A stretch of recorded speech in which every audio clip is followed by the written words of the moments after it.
On today's episode of Teaching in Higher Ed, I get to talk to Maha Bali about collaboration.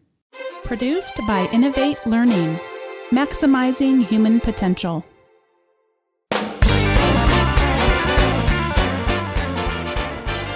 Welcome to this episode of Teaching in Higher Ed.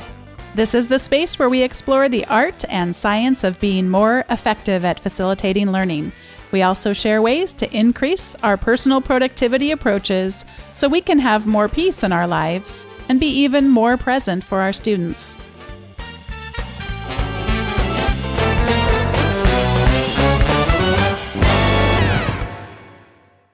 Hello, this is Bonnie Stachowiak, and you might have heard today's guest's name before. She is prolific on Twitter. She is a wonderful blogger. She is a phenomenal collaborator, which is the topic of today's episode.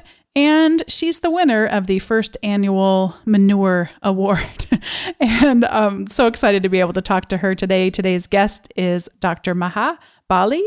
And she's an associate professor of practice at the Center for Learning and Teaching at the American University in Cairo.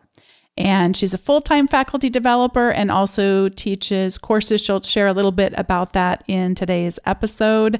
And it's just such an honor to have her on the show today. Maha, welcome to Teaching in Higher Ed.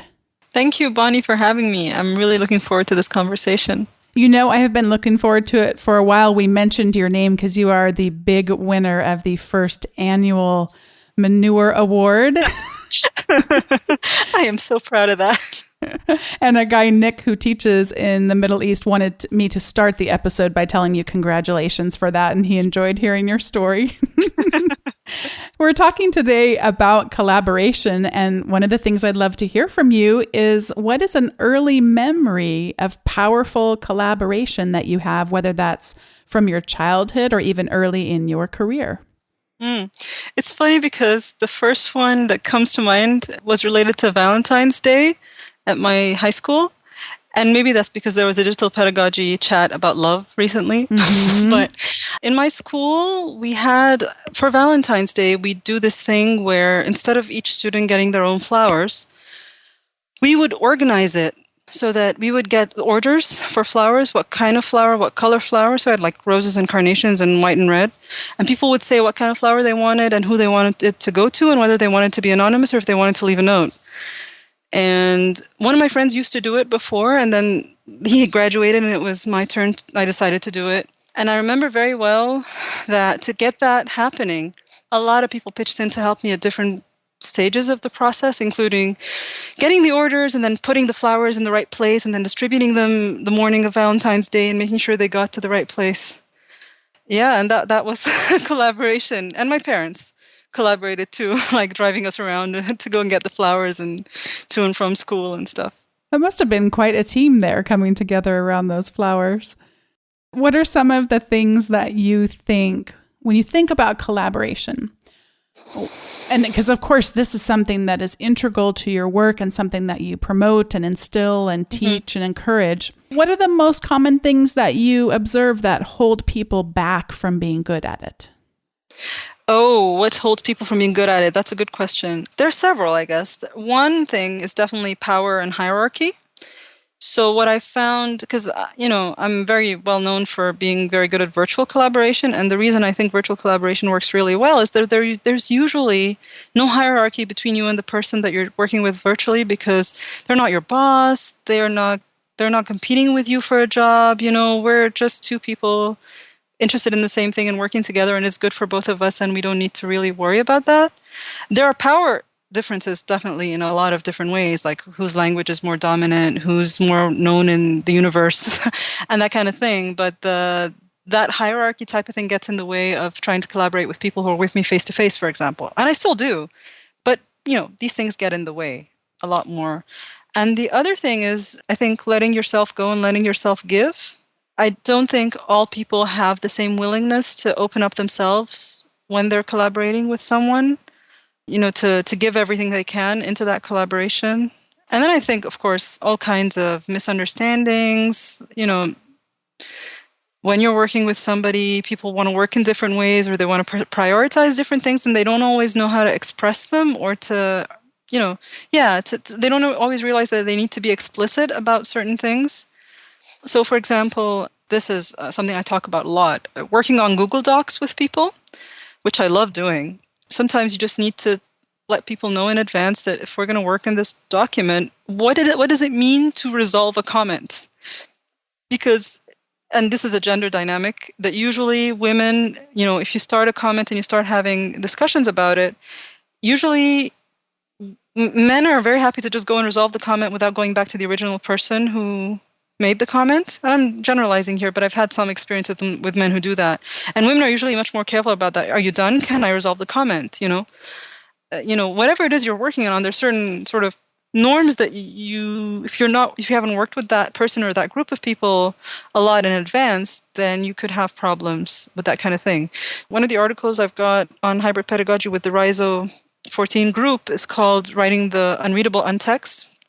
And that was what we call swarm writing, where everybody goes in and does everything, and that's playful, and that's the way it's supposed to be. But when you're writing the article that's going to get published, then people have different expectations of what's going to happen and how they're going to do it, and people can get really offended by how someone edits their text or changes the direction of what they're working on. And it's just one of those things that if you don't talk to someone when you're working with a new team, you need to talk about it again, and things like that. I would imagine that is particularly so for those who had trouble in the first place letting themselves go and letting themselves give, then that makes it that much harder because I took this risk and see, it didn't work and now I'm back into my shell, I guess. Yeah. Which, you just reminded me of one of the most beautiful collaborations I've ever been part of. It's at the beginning of the RISO 15 MOOC. Just in case people don't know what these RISO things are, these are rhizomatic learning MOOCs that were led by Dave Cormier. And the way he leads them is to give very little content from his side where almost everything comes from participants with very little guidance from him. And so there was one week where Tanya Sheko from Australia wrote something on her blog responding to a prompt by Dave. She wrote it as a play. And then a group of us went and we put that into a Google Doc and we hacked it and we added more characters to it and then we made it into a podcast and it's on SoundCloud and I can give you the link at the end of this. And so what we ended up doing is that we added characters, we had different characters speaking different languages. Each person chose a character. The story has inner voice and we made her, and she said she is multiple and that's part of rhizomatic learning. And so the multiple had different names and they were different people with different voices. And that's how we did the podcast, right? And then someone put it all together. I think it was Kevin Hodgson who put it all together. And then when that collaboration happened, all of us were like really, really excited about it. But then one other person said how she would feel if someone took a piece of her work and did that and she would be offended. And it was very interesting because we know Tanya well and we didn't think she would be offended. But then if there's a whole group of people like that and someone is new into that team or into that group and isn't comfortable with that, what happens when you're so used to doing it that you don't even realize that you might be hurting someone by collaborating in this hacking way, Yeah. And so, different people are open to different things and get upset with different things versus other people who get flattered by it, And that's so much a cultural thing too. One of the things we're going to be sharing about later has to do with music. And when you think about collaboration as it enters music, and I've shared about on the show before, those musicians that are creating music from all around the world and they'll contribute their track of their instrument and it just turns into this beautiful collaborative work of music. It's so fun. Beautiful. That's beautiful. So if you're trying to convince, you're in your persuasion mode, and you're trying to convince the reluctant that it is worth risking the cultural barriers. It is worth risking the power and the hierarchy dynamics that are hard to rid ourselves of. What do you tell us are the benefits of collaboration? Well, but before you talk about the benefits of collaboration, I think you need to talk about very specific kinds of collaboration. Sure. Right? So I was recently at the eLearning Africa conference, and I talked about in scholarship, you can collaborate on your teaching. So where you're either co-teaching with someone, which I do regularly, or you're taking a part of your course and doing something with someone outside of the course altogether, and I do that too. Or you collaborate on research, so you're doing research or you're writing together or something like that. Or you collaborate on professional development, so where any kind of professional development, like you create a conference together or whatever, or you collaborate on learning together, just, because academics never stop learning, right? So these are very different things because the kinds of risks you take and the kinds of things that you put forward are different. And then you can do this thing where you do research with someone on just like this one paper and then you never talk to them again if you want. Or there are other things that you would do, on a more long-term sustainable basis. If we're talking about teaching specifically, let's start with that one. Is that good? Yeah. Shall we start with that one? Sounds good. I remember in my early teaching days, the first time I ever taught a course that was part of a credit, just it wasn't for a degree, but it was part of credit. It was at Rice University. I was teaching English as a second language or a foreign language, and I'd never taught English to a group of people who don't speak Arabic before. And that's very important when you're teaching a new language to people who don't all speak the same language, then translation is not on the table at all, and it was my first time doing that. And I remember that I knew I was teaching which course and which level one day before I was teaching, and I got the books like one day before. And one of the good things about that institution is that all the teachers shared their material in this shared drive. And there was a shared room that we all used. So you could all talk in between. And there were these slightly more experienced teachers who were available to help mentor me. That was only for like a semester. When I came to Egypt and started teaching more regularly, I always found that I always needed someone to talk to about my teaching.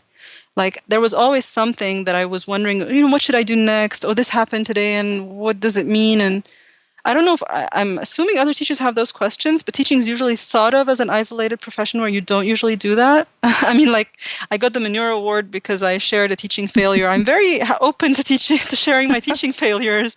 It helps, and I think the more people who share these failures, the more likely you are to realize that you're normal and these things happen, and to learn from other people's mistakes as well as your own. And what I realized working with mentors is that they help me do that.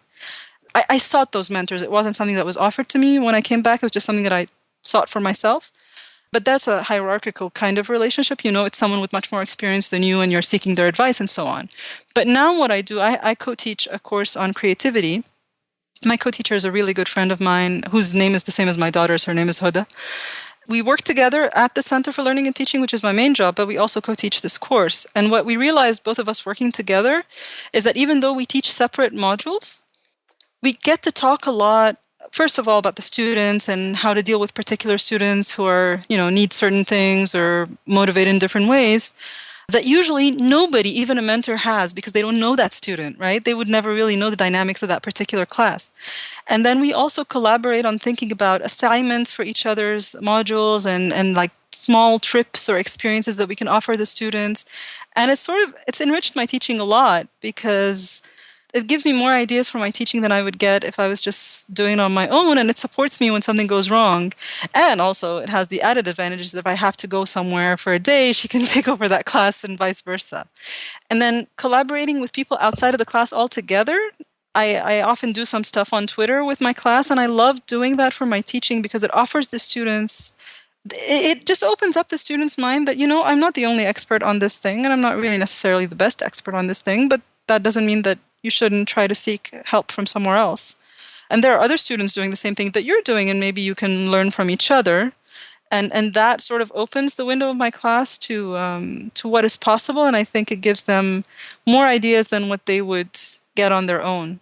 So yeah, it's more about just expanding your horizons altogether, How do you see the role of an educator changing then when we are focused on creating learning through collaboration? I mean, I think it also depends on what kind of collaboration you're asking your students to do. Mm-hmm. Because I have a team that I work with at Center for Learning and Teaching, and we were giving a workshop recently about interaction and collaboration online. And there are so many different ways of doing that kind of thing. It's so many different educator roles that you can have. You can have very, very structured collaboration where you tell each person what their role should be, and some people think that that's a good idea when students are younger. I, on the other hand, I'd like to give them a lot of freedom to figure out what they need to do, but then help them reflect on on that collaboration, and I'd be there to listen and to facilitate, but not to necessarily prescribe how they want to go about it. And they will make mistakes and they can learn from them. I'd rather give them that freedom and then help them recover from it than to sort of overly structure it. I think the main role of the educator, I think, if you want your students to collaborate, is to really provide them with something where collaboration is valuable. So don't, not to develop an assignment that really just needs one or two people and tell them they can be a group of four. And then they'll complain of people free writing or whatever. Well, because, it needs to be an assignment that needs four people to get it done, or something that really would benefit from a diversity of students or whatever. I mean, and again, this is another thing. Like some educators would on purpose try to put a diverse group of people in one group or similar people in one group, and that would depend for me on the kind of assignment you're doing. So when I was teaching teachers, sometimes it would make sense that all the language teachers develop something together and all the science teachers develop something different together because, that kind of collaboration might not make sense for certain projects. And then other projects, I would let the ones from the same school collaborate together, and the ones, or some other times, I would just let them choose whoever they want because it wouldn't matter. And so I think the design of the assignment and the way you design your assessments is what matters. That's the teacher role in the collaboration itself. And the assessment, again, is, how important is the collaboration process itself for you as a teacher versus the product of what they produce, what they actually produce. And my students, for the first time this semester, realized that I never actually grade them on their product. I never give them a grade on how good the game, they produce educational games. I don't have a grade for how good the game is. I have grades for how they've thought about the process. I have grades for the blog posts that they write in between and how they respond to feedback and how they create a making of the game sort of final multimedia project and how they reflect on their role and what they've learned creating the game. But there's no grade for the game itself because I care more about their learning than what they are able to come up with. And the last thing I ask them to do is, what would you have done if you had more time? Because a semester is never enough because you can always do better. And it really matters that the students can see that they can do things better because the last thing they do in the class is that they play test the game for like the second or third time with an audience that's never seen it before. And so they should be learning something new up until that last moment. You know what I mean? And they should be looking forward to doing more if they could have. I've heard you talk about these games, or I have read your words about these games, and it seems so intriguing. I want to come play a game. They write about them on their blogs, and then they get feedback and improve it. And like this semester, they got feedback from really wonderful people like Remy Holden, who teaches similar things. They've had feedback from people like Anna Salter before. And that's because I collaborate with these people on so many different levels that they can then help my students very directly in this sense. So, for people who may not know about it, what is virtually connecting? Okay, that's my favorite collaboration. So I should have just said, what's your favorite collaboration? So virtually connecting is something I co-founded with Rebecca Hogue a year and a bit ago. And basically what it is it's a way to enliven virtual participation at conferences. It started out at ET4 Online in 2015. I was on the steering committee and I had 5 papers accepted into that conference and I couldn't go in person. And it wasn't just about presenting those papers or whatever. I wanted to be there. I had participated on Twitter in a lot of conferences, and it was great, but it wasn't enough. And I had so many friends going.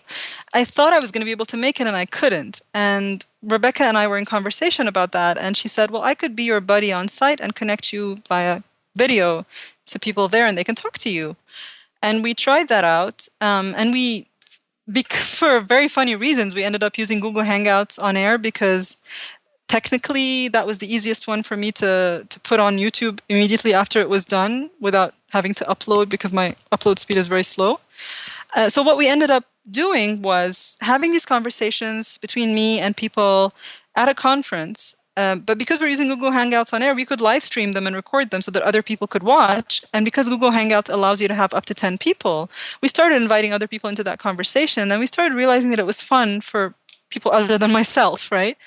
And so what we've done since then is that whenever there's a conference that we're interested in or someone we know is interested in, we try to see if there's someone on site and someone virtually who would like to host them. And then we invite anyone else virtually to join. They know who's the person on site that we're going to talk to, and they can have that hallway conversation with a person. Because conferences that live stream it's great that you can watch a conference session online, but you miss out the interaction of being at a conference and just having these informal social conversations with people. And that's what virtually connecting is. It brings those conversations to people who can't be there in person. And by doing that, it sort of breaks one of the barriers in academia, because the kinds of people who constantly go to conferences are not the graduate students, they're not the adjuncts, they're not the international scholars. And by bringing them through virtually connecting, you allow that kind of interaction to happen. You allow people like me to have a voice in the field, whereas otherwise, having that voice through your blog or through your writing is very different than being able to converse directly in a regular way with other people. And the collaboration behind virtually connecting is we're a team of more than 60 people who make this happen by deciding, this is the team that's working on this conference, let's contact these people, and we find out who knows the person so they can contact, and let's all promote it, and let's all invite other people who might want to join that conversation. And we ourselves are a community now. It's almost like we were just talking about this, Autumn and Rebecca and me. It's almost like an ongoing connectivist MOOC, but it's not a MOOC because it's not a course and it's not massive, but it's this ongoing connection and building of personal learning networks going on all the time. And it stopped being about me at all wanting to be at a conference. It started being about opening these opportunities for anybody who's interested and having different teams of people working on it. I have not gone to very many conferences in my academic experience, but more recently I have been able to go to more. And my new tactic is to not try to attend all of the sessions. I think I get the most out of them when I attend perhaps even less than half. And that in-between time is the time to make those personal connections and some of the deeper conversations about what we're all learning and reflecting on. And I did get to do that at the OLC Innovate conference back in You were at April. Innovate? I didn't realize you were at Innovate. I was. Nobody told us to Innovate. We would have loved to virtually connect with you. Yeah, I actually was. I was on one of the virtually connecting sessions, and I fell victim to the hierarchy and power not from a true legitimate power, but a more expertise. I was so intimidated by the people. I was very quiet. But it is one of those, I'd like to increase my own confidence that I do have something to contribute. That's something that I'll be working on in the future. But anyway, I got to talk to Carl Moore, who was on the show recently. We talked for a couple of hours after the conference actually had concluded. And I take away more from that one conversation than many of the formal sessions. So it's great that then you can extend. It's not just the people who physically could be there, but you have more of a sense of equality to broadening that conversation. But still, I know sometimes it's in the sessions and then sometimes it's out. It's like recreating the conference, but extending the tentacles of it, I guess. Yeah. I mean, if you can get both, it's great. Yeah. I mean, there's also this other thing is that not everyone can walk up to a keynote speaker and have a conversation with them at a conference. Mm-hmm. But virtually connecting allows you to do that. Whether you're on site or virtually, you can join that conversation. And a lot of people on site say that they like to join the on-site conversation so that they get that extra time with the keynote, or who's usually a superstar. But we also have other participants who aren't keynotes, and it's still fun. Yeah. But I was just thinking recently. I went to Rome for one day to attend a conference where I co-presented with Jim Groom, which I need to talk about in a second. Jim was a keynote speaker, and there was another keynote speaker that I hadn't attended her keynote because it was the day before I got there. But I had like a 1 hour of downtime throughout that day, and I spent time with her, that other keynote speaker, Lori, and Jim, and a few other people, and that was the best time in the whole conference. And I hadn't attended her talk, but it was really still a very valuable conversation that I could have with her. And I came out with a lot because I got to talk to her, and because it's a keynote, you don't get to ask a lot of questions. There's usually time for 2 or 3 questions, but if you sit and talk to a person, then they can answer your specific questions, and you can give and take, and they can get to know you, and then you have a relationship that extends beyond the conference, which I think is the most important thing. Yeah. Like Jesse Stamo was saying this at a recent virtually connecting session at DHSI, and the Digital Pedagogy Lab also do institutes, kind of like the Digital Humanities Institute, which is like a 1 week of intensive working on a particular thing. And he was saying it's not the week that's the point, that's the red herring. The week just helps you form connections so that you later can continue collaborating and doing something together. And that's what I think is the thing about virtually connecting, is that a lot of the things we've been talking about recently, Rebecca and Autumn and myself, is that people meet other people through virtually connecting, and because they've had this less formal conversation with them, feel more able to then talk to them, and they get to know them, and they do all sorts of things together. It's so true. I know one of the other collaborations we wanted to talk about was the MLA Commons Digital Pedagogy in the Humanities. And if that wasn't enough of a mouthful, the parenthetical is Concepts, Models, and Experiments.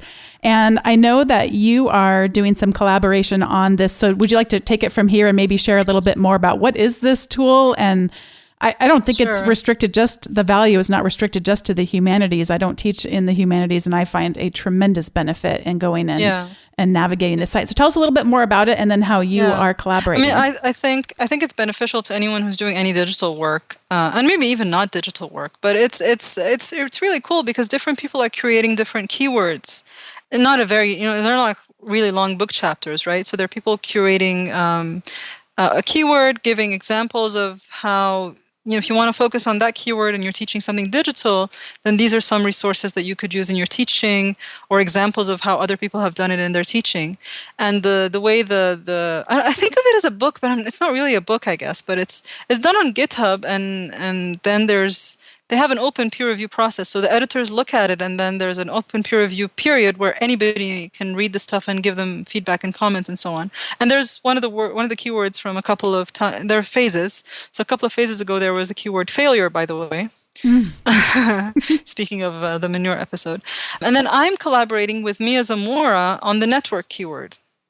And I think that's very relevant to the episode today about collaboration, because first of all, Mia and I are collaborating on it, but also one of the first things we did before writing our keyword is to actually write posts on Prof Hacker and the DML blog, inviting our personal learning networks to help us curate the network keyword. And we sort of gave them where we were thinking about the book, about the keywords, and these are the different understandings of the word network that we were thinking of, and what kind of resources or examples did they think would be best. We gave examples of what we thought was good, but we opened a Google Doc and allowed people to just submit stuff. And the thing with that is, obviously some people will think of something that is not relevant, but for the most part, a lot of what they've given us is really, really useful and valuable. And there were a couple of things that came out of it. And so this is the value of collaboration, right? One of the things that came out of it is, don't just talk about online networks. What about offline networks? What about hybrid networks, Mm-hmm. And that's really important, like to not talk about networking as if it's something that social media invented. It already existed beforehand. And then how does this hybridity work beyond just the online or just the face-to-face? I think it came out from that discussion that people reminded us of also the very early days of the internet and e-learning and what was called network learning before we had connectivism. And so again, it's just like when you open up something like that, and people are so willing to help you with it, that's the thing. I think a lot of people who haven't tried doing that can't imagine how many people would jump in and help you for free just for the promise of attribution. And I don't think they're doing it for attribution. They're just doing it because you ask and they can. There's just a lot of people like that. It's so exciting to go and look. I'm just going to read off a few of them so people who might not have heard of it before have a sense of the depth and breadth here. Annotation, blogging, collaboration, design, gender, praxis, project management, race, sexuality, video, and I'm only reading, I think, 10% of them. So there's just, and any one of those that you might click on could benefit your teaching. They have all these. I think part of it is because it mixes theory with practice too, as you said earlier, because we're actually going to be able to see how we could put this into practice in our teaching. It's really fun. Well, one of the cool things is that with so many keywords, it's very easy to find something. So we have network as a keyword, and we have community as a keyword. And when we were the community one has already been published, I think. And so when we went to we went and read what they were writing, and try to, be more selective about what we're doing so that we can differentiate between what's a community and what's a network. And that really makes a difference in collaboration, by the way. So going back to our topic specifically is that, one of the things about a community is that it's usually more closely knit and people know each other, and it's more of an affinity type of space and everything, than a network, which could be more loosely connected, and not everyone in that network necessarily needs to know each other, but they're part of the network, so they're connected in some way.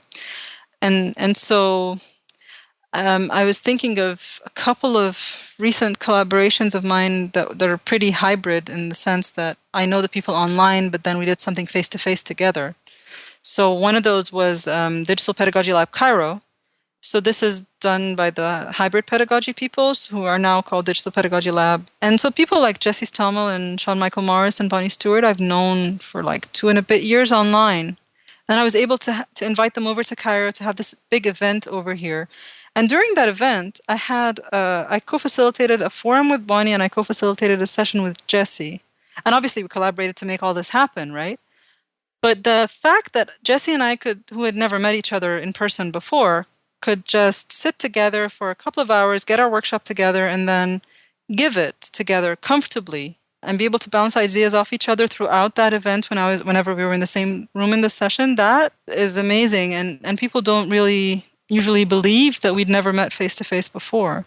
And I mean, something similar just happened to me again with Jim Groom when I went to American University of Rome and we gave a session together, which was very interactive. And again, we Jim and I know each other from Twitter and from virtually connecting, but we don't actually talk synchronously a lot. And we just met synchronously a couple times when I was inviting him to do the keynote and collaborating with the conference people to help him design his keynote in a way that was relevant to the attendees. But then also just meeting a couple times to prepare the session and then giving it just makes this hybridity aspect of it was really special with how comfortable I was giving that session with him in ways that I was in some ways more comfortable because we understood each other's minds.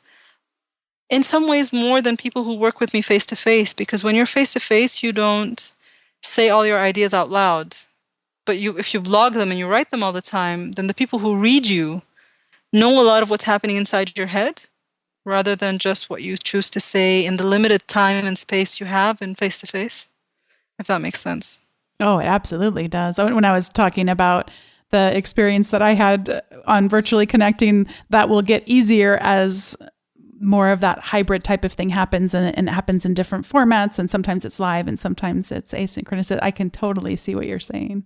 I'm still amazed that I don't know if the right word is intimidated. I'm still amazed that you felt that way.